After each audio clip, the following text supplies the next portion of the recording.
Hi friends, எல்லோரும் எப்படி இருக்கீங்க? இன்றைக்கி நம்மளோட சேனலில் ஹெல்த்தியான ரெசிபி பார்க்க போகிறோங்க. அதாவது 2 வகையான சாலட் எப்படி பண்ணுறதுன்னு பார்க்கலாம். ஒன்று வந்து பார்த்திங்கன்னா, அதை வந்து வேக வச்சு நம்ம எப்படி சாலட்டாக சாப்பிட்றது, இன்னொன்று வந்து அதை முளைக்க வச்சு எப்படி சாப்பிட்றது அப்படிங்கிறது இருக்கும். நிச்சயமாக 2 ரெசிபியுமே உங்களுக்கு ஹெல்த்தியான ஒரு ரெசிபியாக இருக்கும், பிடிச்ச மாதிரி இருக்கும். பிடிச்சிருந்தால் நம்மளோட சேனலை சப்ஸ்கிரைப் பண்ணி வச்சுட்டு பெல் சிம்பிளை கிளிக் பண்ணிவிட்டு ஸ்கிப் பண்ணாமல் வீடியோவை பாருங்கள். ஃபஸ்ட்டு வந்து நம்ம இன்றைக்கி ஒரு பாத்திரம் எடுத்துக்கலாம். அதில் வந்து ஸ்வீட் கார்ன் இருக்கு இல்லையா, அதை வந்து ஒரு விசில் மட்டும் வேக வச்சு ஒரு 3 ஸ்பூன் அளவுக்கு நான் அதில் எடுத்துக்கிறேன். இது கூடவே பொடிசாக கட் பண்ண கேரட் அதே 3 ஸ்பூன் அளவுக்கு சேர்த்துக்கிட்டேன். அதுக்கப்புறமா இதில் நம்ம அடுத்து என்ன சேர்க்க போகிறோன்னா, வேர்க்கடலை, அதாவது நிலக்கடலைன்னு சொல்லுவோம்ல, பச்சை வேர்க்கடலை, அதை வேக வச்சு ஒரு விசில் மட்டும் வச்சு அதில் ஒரு 3 ஸ்பூன்லேருந்து 4 சேர்த்துக்கலாம். அதுக்கப்புறமா கருப்பு கொண்ட கடலை, அதுவும் ஒரு 3 ஸ்பூன் வேக வச்சு, அதாவது நைட்டு ஊற வச்சுட்டு 2 விசில் வச்சு வேக வச்சு சேர்த்தாச்சு. கொஞ்சமாக கொத்தமல்லி கருவேப்பிலை அது சேர்த்தாச்சு. அதுக்கப்புறமா ஒரு பெரிய சைஸ் வெங்காயத்தை பொடிசாக கட் பண்ணிவிட்டு சேர்த்தாச்சு. இது கூட நம்ம இதுக்கெல்லாம் தேவையான அளவுக்கு இன்னும் அதிகமாகவே வெள்ளரிக்காய் சேர்த்துக்கலாம். நம்ம வந்து நார்மலாக நம்ம 3 ஸ்பூன் சேர்த்துருந்தோம் அப்படின்னா வெள்ளரிக்காய் மட்டும் ஒரு கப் அளவுக்கு சேர்த்துக்கலாம். அது ரொம்பவே வந்து ஃபில்லிங்காக இருக்கும், சாப்பிட்றதுக்கு ரொம்ப ஆரோக்கியமாகவும் இருக்கும். இப்போ இதுக்கெல்லாம் தேவையான ஒரு பிஞ்ச் மட்டும், உப்பு நிறைய போட்டுறாமல் ஒரு பிஞ்ச் போட்டுக்கலாம். பாதி சைஸ் எலுமிச்சம்பழம் வந்து பிழிஞ்சு விட்டுக்கலாம், அது ரொம்ப நல்லாயிருக்கும். ஒரு அரை ஸ்பூன் வந்து குருமிளகு பவுடர் சேர்த்துக்கலாம். அதுக்கப்புறமா ஒரு 1/4 டீஸ்பூன் அளவுக்கு மிளகாத்தூள் சேர்த்துக்கலாம். இது வந்து காரத்துக்கு உங்களுக்கு விருப்பம் போல் தான். இதெல்லாம் நல்லா வந்து ஸ்பூன் வச்சு கம்ப்ளீட்டாக நல்லா கலந்து விட்டுக்கலாம். இது காலையில் சாப்பிட்றதுக்கு ரொம்ப டேஸ்ட்டாக இருக்கும். இதில் வந்து பார்த்திங்கன்னா வயிறு ஃபில்லிங்காகவும் இருக்கும், நமக்கு தேவையான சத்துக்கள் அனைத்தும் கிடச்சிரும். நம்ம யூஸ்வலாகவே காலையில் டிஃபன் இட்லி, தோசை, சப்பாத்தி, பூரி இந்த மாதிரி சாப்பிட்டுக்காம என்னைக்காவது ஒரு நாள், ஒரு வாரத்தில் ஒரு நாள் 2 நாள் இந்த மாதிரி நம்ம எடுத்துக்கும் போது நமக்கு உடம்பு ரொம்ப ஆரோக்கியமாக இருக்கும். வெயிட் லாஸ் பண்ணுறவங்க அதை எடுத்துக்கலாம். அதே மாதிரி நம்ம வந்து மெடிசன் எடுத்துக்கிறவங்க, சுகர் ப்ரெஷர்லாம் இருக்கிறவங்களும் இந்த மாதிரி நம்ம எடுத்துக்கலாம். ரொம்ப வந்து ஹெல்த்தியாக இருக்கும். குழந்தைங்க ஸ்கூல் போகிற குழந்தைங்களுக்கும் செஞ்சு கொடுக்கலாம். அடுத்து நம்ம இன்னொரு சாலட் எப்படி பண்ணுறதுன்னு பார்க்கலாம். அதுக்கு ஒரு பாத்திரத்தில் 1/2 கப் அளவுக்கு பாசிப்பயிறு, 1/2 கப் அளவுக்கு கருப்பு கொண்டக்கடலை, 1/2 கப் அளவுக்கு தட்டைப்பயிறு, அதுக்கப்புறமா 1/2 கப் அளவுக்கு பச்சை வேர்க்கடலை, அதுக்கப்புறமா 1/2 கப் அளவுக்கு வெள்ளை கொண்டக்கடலை. இதில் இன்னும் உங்களுக்கு தேவையான நிறைய பயிர்களும் சேர்த்துக்கலாம். இதில் வந்து பார்த்திங்கன்னா தண்ணி சேர்த்து நல்லா கழுவிட்டு இதை வந்து ஒரு 8 மணி நேரத்துலேருந்து 10 மணி நேரம் வரைக்கும் நல்லா ஊற வச்சுக்கலாம். ஊற வைக்கும்போது சுத்தமான தண்ணியை சேர்த்துட்டு இது நல்லா மூடி போட்டுட்டு நல்லா ஊறுற வரைக்கும் நான் வெயிட் பண்ணுறேன். இப்போ நான் 10 மணி நேரம் நல்லா கம்ப்ளீட் ஆகிடுச்சு. நல்லா பயிரெலாம் நல்லா ஊறி வந்துருச்சு. இந்த மாதிரி இருக்கும்போது நம்ம முளைக்க வைக்க போகிறோம். 2 விதமாக முளைக்க வைக்க போகிறோம். வெள்ளை துணி விரித்து அதில் போட்டு முளைக்க வைக்க போகிறோம்.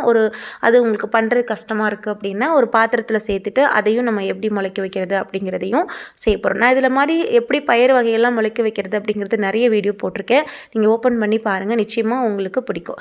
இப்போ இதை துணியில் கட்டிட்டு இதை முளைக்க வைக்கிறேன். அதே மாதிரி இன்னொன்று ஒரு பாத்திரத்தில் சின்ன டப்பாவில் சேர்த்துட்டு ஹோல்ஸ் உள்ள ஒரு பாத்திரத்தில் வச்சுட்டு அதையும் ஒரு 8 மணி நேரம் அப்படியே வச்சிடுறேன். இப்போ கம்ப்ளீட் ஆகிடுச்சு. நம்ம 8லேருந்து 10 மணி நேரம் வச்சோம் அப்படின்னாலே நல்லா முளைச்சி வந்துடும். அதாவது நைட்டு வச்சுட்டு நீங்கள் காலையில் எடுத்து பார்த்தீங்கனாலே முளைச்சி வந்துடும். இப்போ வந்து அந்த பச்சை பயிரெலாம் நல்லா முளைச்சி வந்திருக்கும். மற்ற கொண்டக்கடலைலாம் லேசாக தான் முளைச்சி வரும், ஏன்னா அது சின்ன பருப்புங்கிறதுனால ரொம்ப சீக்கிரமே முளைச்சிரும். இப்போ இதை வந்து பார்த்திங்கன்னா ஒரு பிளேட்டில் மாற்றிக்கலாம். இப்போ நம்ம இது நல்லா முளைச்சி வந்திருக்கு பாருங்கள். இப்போ இது கூட நம்ம துணியில் கட்டி வச்சுருக்கோம்ல, அதையும் நம்ம ஓப்பன் பண்ணி பார்த்துக்கலாம்.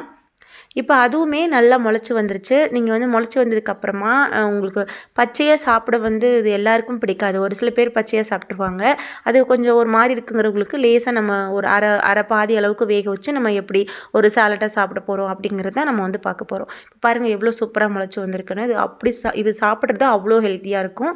இப்போ நம்ம இதை வந்து ஒரு 1.5 கிளாஸ் தண்ணி அடுப்பில் வச்சுட்டு இதை கொஞ்சம் சேர்த்து ஒரு பாதி அளவுக்கு வேக வச்சு நம்ம எடுத்துக்க போகிறோம். இதுக்கு வந்து கொஞ்சமாக ஒரு டேஸ்ட்டுக்காக மட்டும் ஒரு பிஞ்ச் அளவுக்கு 2 பிஞ்ச் அளவுக்கு மட்டும் உப்பு சேர்த்துக்கலாம். உப்பு நிறைய சேர்க்க வேண்டாம். இதை சேர்த்துட்டு கொஞ்சம் பாதி அளவுக்கு வெந்தால் போதும், ரொம்ப வெந்துடாமல் பார்த்துக்கோங்க. இப்போ அந்த முளைச்சி வந்ததெல்லாம் அப்படியே இருக்கும், அது வந்து தண்ணியில் கரைஞ்சி போயிடாது. ஆனால் வந்து இந்த தண்ணி மட்டும் வேஸ்ட் பண்ணாமல் வேறு ஏதாவது நீங்கள் பருப்பு ரசம் கூட சேர்த்து சாப்பிட்டுக்கோங்க. இப்போ இந்த அளவுக்கு வெந்ததுக்கப்புறமா தண்ணியை வடிச்சிட்டு வேறு பிளேட்டில் மாற்றி வச்சுக்கலாம். அந்த தண்ணி இருந்துச்சுன்னா அதை வச்சு நம்ம ரசம் பண்ணிக்கலாம். அது பண்ணுறது எப்படிங்கிறதையும் நான் வீடியோ ஆல்ரெடி போட்டிருக்கேன். இல்லைன்னா அதை வந்து சாம்பார் வச்சிங்கன்னா அதில் கூட சேர்த்துக்கோங்க, அதுவும் ரொம்ப நல்லாயிருக்கும். இப்போ நம்ம வேக வச்சதெல்லாம் ஒரு பாத்திரத்தில் வந்து மாற்றியாச்சு. மாற்றினதுக்கப்புறமா இது கூட நம்ம என்னென்ன சேர்த்து இன்னும் ஹெல்த்தியாக சாப்பிட போகிறோங்கிறத அடுத்து பார்க்க போகிறோம்.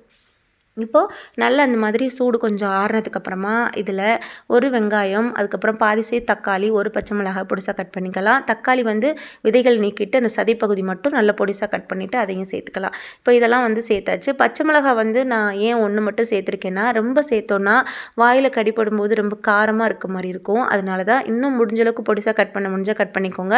இல்லை பச்சை மிளகாய் எனக்கு வேண்டாம், நான் லைட்டாக காரத்துக்கு மிளகாத்தூள் பெப்பர் பவுடர் போட்டிருக்கிறனாலும் போட்டுக்கலாம். அது உங்கள் விருப்பம் தான்.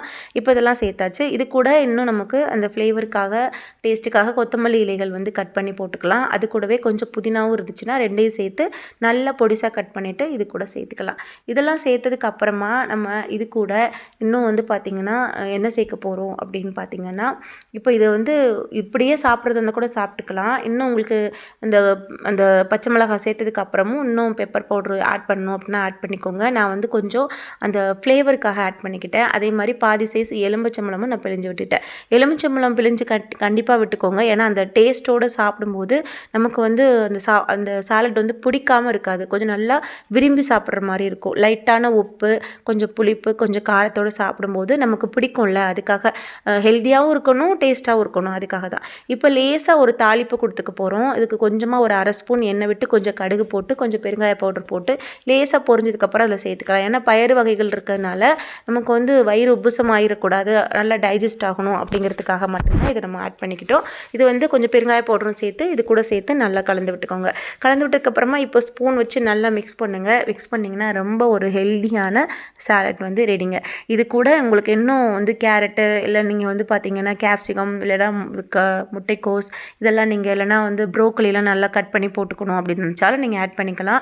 காய்கறி எதுனாலும் ஆட் பண்ணிக்கலாம். ரொம்ப ஹெல்த்தியாக இருக்கும். இந்த ரெசிபி 2யுமே நீங்கள் ட்ரை பண்ணி பாருங்கள். பிடிச்சிருந்தா நம்மளோட சேனலை சப்ஸ்கிரைப் பண்ணி வச்சுக்கோங்க. ஃப்ரெண்ட்ஸ்க்கும் ஷேர் பண்ணி எல்லோரும் ஹெல்த்தியாக சாப்பிட சொல்லுங்கள். நீங்களும் ட்ரை பண்ணி பாருங்கள். ஒரு சிம்பிளான மட்டும் இல்லாமல் ரொம்ப ஹெல்த்தியான ரெசிபி தான். இந்த மாதிரி ஒரு டிஷ்லாம் நீங்கள் செஞ்சு சாப்பிடும்போது நம்ம உடம்பு ரொம்ப ஆரோக்கியமாக இருக்கும். வெயிட் லாஸ் பண்ணுறவங்கலாம் நிச்சயமாக அதை எடுத்துக்கலாம். நெக்ஸ்ட்டு நல்ல ரெசிபியில் மீட் பண்ணுறேன். ஓகே ஃப்ரெண்ட்ஸ், பாய்.